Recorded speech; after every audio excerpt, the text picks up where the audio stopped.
வணக்கம். ஒரு சின்ன பொய் சொல்லணும் அத்தை. படைப்பு கோமகள் அவர்கள். இப்பொழுது கதைக்குள் செல்வோம். கனகராஜ் இறந்து 20 நாட்கள் ஓடிவிட்டன. 45 வயதில் 3 குழந்தைகளை தன் மனைவி ஷியாமளாவிடம் ஒப்படைத்துவிட்டு போய் சேர்ந்து விட்டான். மூத்தவள் செல்லம் SSLC இப்போதுதான் முடித்து விட்டிருந்தாள். இரண்டாவது ராஜாமணி 8வது படித்து கொண்டிருந்தாள். கண்ணம்மா கடைக்குட்டி 2ஆம் கிளாஸ் படித்து கொண்டிருந்தாள். கனகராஜ் சாவுக்கு வந்திருந்த போது சின்ன முதலாளி ஜீவன் 200 ரூபாய் தந்துவிட்டிருந்தார். கனகராஜுக்கு காரியங்கள் பண்ணினது வரை அந்த பணம் உபயோகப்பட்டது. இப்பொழுது கையில் பைசா இல்லை. சாப்பிடவாம என்று செல்லம் அழைத்தாள். பெருமூச்சோடு எழுந்த சாமலா, ராத்திரி சாப்பாட்டுக்கு என்னடி வழி? இப்படி சம்சாரத்தை என் தலையிலே கட்டிட்டு போயிட்டாரே என்று புலம்பத் தொடங்கினாள். அத்தை, ஏன் இப்படி பயந்து சாவுற? மாமா தொழிற்சாலையிலே பகலாக உழைக்கலே, உற்பத்தி பெருக்கலே. நேராக செல்லத்தை முதலாளி வீட்டுக்கு அனுப்புங்க என்றவாறே உள்ளே நுழைந்தான் ரத்தினம். மாமா தொழிற்சாலையில் பகலாக உழைக்கலையா, உற்பத்தி பெருக்கலையா என்ற அர்த்தத்தில் இதை சொன்னார். அனுப்புனா என்னடா தரப்போகிறார்? 3 மாத சம்பளம் தருவார். அதை வச்சுக்கிட்டு பிறகு என்ன பண்ணுறது? வீட்டை வேற காலி பண்ணணும் மாமி. அதுக்குத்தான் நான் ஒரு யோசனையோடு வந்திருக்கிறேன் அத்தை. 6 மாதம் முன்னாடி தொழிற்சாலையிலே ஒரு ஆக்சிடெண்ட் ஆகி மாமாவோட கட்டை விரல் நசுங்கி போச்சுல்ல? ஆமாம். அதுக்கு இதுக்கு என்ன ரத்னம் சம்பந்தம்? அதுக்குத்தான் நம்ம முதலாளி உடனே அவருக்கு ஆப்ரேஷன் செய்து கட்டை விரலை எடுத்து குணமாக்கி விட்டாரே. அதுவும் இல்லாமல் அவருக்கு வேலையையும் மாற்றி கொடுத்துருந்தார். அதெல்லாம் நிஜம்தான். ஆனால் நம்ம பொழைக்கணும்னா ஒரு சின்ன பொய் சொல்லணும் அத்தை. குரலை தாழ்த்தி கொண்டான் அவன். அந்த கட்டை விரலை ஆப்ரேஷன் பண்ணின இடத்திலே வலி இருக்குதுன்னு அவர் அடிக்கடி சொல்லிட்டு இருந்தார். சில நேரம் வலியால் துடிச்சு போவார்.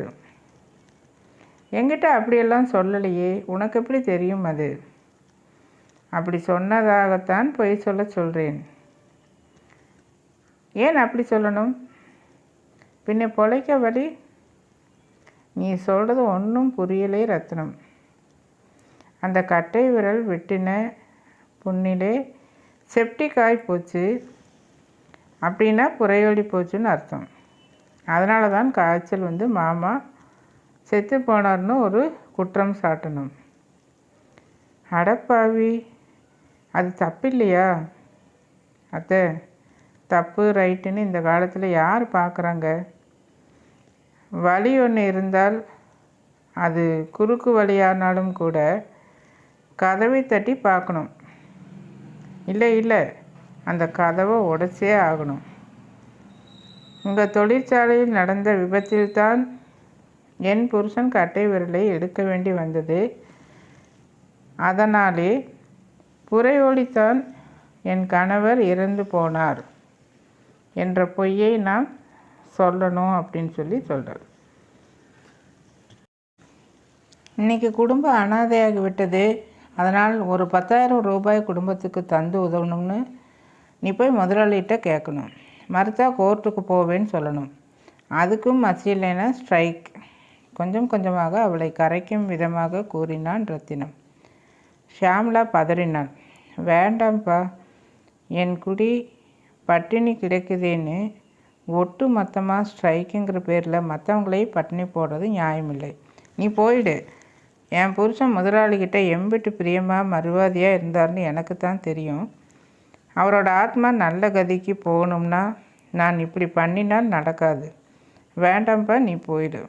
அத்தை, பிழைக்க தெரியல உனக்கு. இப்படி இருந்தேன்னா உன் பொண்ணை எவன் கட்டுவான்? நீ இல்லையாப்பா ரத்தினம்? என்ன இப்படி திசை மாறுகிறானே என்று கவலை அவளது குரலில். என் சுமையே எனக்கு பெரிய சுமையாக உள்ளது. உன் குடும்பத்தையும் சேர்த்து என்னால் நடத்த முடியாது அத்தை. அதோட நான் என்ன வளமாவா இருக்கேன்? உன் பொண்ணை சும்மா கட்டிட. விருட்டென்று எழுந்து வெளியேறினான் ரத்தினம். என்ன செல்லம், உன் அத்தான் இப்படி சொல்லிட்டு போகிறான்? அதிர்ச்சியோடு கேட்டாள் சாமலா. போனால் போகட்டுமா?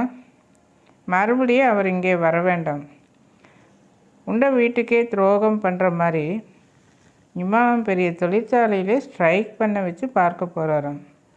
ரொம்ப கெட்ட மனசுமா. பொரிஞ்சு தள்ளினாள் செல்லம். தட்டில் சோட்டை போட்டு குழம்பை ஊற்றிய போது வீதியில் ஆரன் சத்தம் கேட்டது. செல்லம் தட்டில் இருந்தவாறே வீட்டின் எதிரே அந்த படகுக்காரை பார்த்தாள். அதன் கதவை திறந்து கொண்டு சின்ன முதலாளி ஜீவன் வந்து கொண்டிருந்தான். வாங்க சார். செல்லம் ஓடி சென்று வரவேற்றாள். அம்மா இல்லையா? இருக்காங்க சார். அம்மா என்று உள்ளே ஓடினாள் அவள். ஷியாம்லா முகத்தில் அழுகை சேர்க்க பவ்யமாக நின்றாள். மேற்கொண்டு என்ன செய்ய போகிறீங்கன்னு கேட்கத்தான் வந்தேன் என்று ஜீவன் கூறினான். எனக்கு வாழ்க்கையே இருட்டாக போச்சுங்க முதலாளி. என்ன பண்ணுறதுனே புரியல முதலாளி என்று அழுக ஆரம்பித்தாள் ஷியாம்லா. என்ன பண்ணுறது, இப்படி நடந்து போச்சு. எனக்கு ஒரு வழி தோணுச்சு, அதை சொல்லிட்டு போக தான் வந்தேன் என்று அவளை தேற்றுவது போல் கூறினாள் ஜீவன். சொல்லுங்க முதலாளி. என் பொண்ணு 10வது முடிச்சுட்டுது. டைப் பாஸ் பண்ணியிருக்குன்னு கனகராஜ் அடிக்கடி சொல்வான். செல்லம் ஒரு டம்ளரில் காப்பி கொண்டு வந்து அவனிடம் நீட்டினாள். நம்ம ஆஃபீஸில் செல்லத்தை டைப்பிஸ்டாக போட்டுக்கிறேன். வேலையில் இருந்து கொண்டே ஹையர் பாஸ் பண்ணட்டும். அதுவரை சம்பளம் 200 ரூபாய் தருகிறேன். என்ன சொல்கிறீங்க முதலாளி? உங்கள் தயவு இருந்தால் போதுமே, நீங்கள் தான் என் தெய்வம் என்று ஆனந்த கண்ணீர் உகுத்தாள் ஷியாம்லா. ஒரு தொழிலாளி இறந்து போனால் அந்த குடும்பத்துக்கு உதவுவது முதலாளியின் கடமை இல்லையா? ரொம்ப நன்றி முதலாளி. எங்கள் வீடு தேடி வந்து வேலையும் கொடுத்துருக்கீங்களே ஐயா என்று கைகூப்பினாள் ஷியாம்லா. இந்தாங்கம்மா, செல்லம் அடுத்த வாரம் வேலையில் சேரட்டும். செலவுக்காக இப்போ 200 ரூபாய் வச்சுக்கோங்க என்று கூறி பணத்தை தந்துவிட்டு, அப்போ நான் வரட்டுமா என்று புறப்பட்டான் ஜீவன். தொழுத கைகள் துவளாமல் நன்றி உணர்வு மேல் பொங்க அப்படியே சமைந்து போனாள் ஷியாம்லா. அம்மா, முதலாளி எத்தனை நல்லவர். இப்படிப்பட்டவரை போய் ரத்தினமத்தான் கண்டபடி கேட்க சொன்னாரே. எப்பேற்பட்டவங்க மனசை புண்படுத்த இருந்தோம் என்று பெருமூச்சு விட்டாள் அவள். படகு கார் திரும்பியது. ஜீவன் அருகில் அமர்ந்திருந்த அவனது புதிய உதவியாளர் அமரேசன் அவன் சிரித்த முகத்தை கண்டு ஆச்சரியப்பட்டார். என்ன சார், கோபமாக போனீர்கள், சிரித்த முகத்தோடு திரும்பி வருகிறீர்கள். என்ன நடந்தது? அமர், நல்ல வேலை, காரை தூரம் நிறுத்திட்டு நீர் போய் முதலில் பார்த்து வர போனீர்.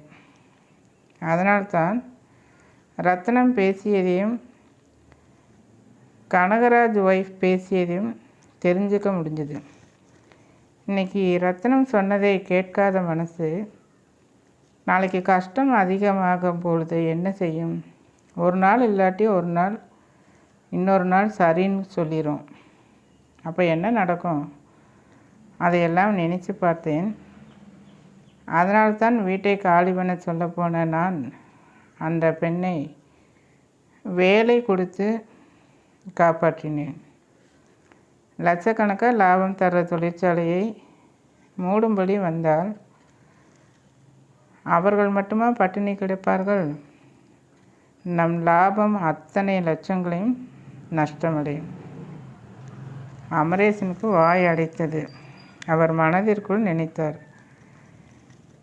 இப்படி பிறருக்கு நன்மை செய்கிறோம் என்ற போர்வையில் எவ்வளவு பேர் தம் சுயநலத்தை பத்திரப்படுத்தி வைத்துக் கொள்கின்றனர்.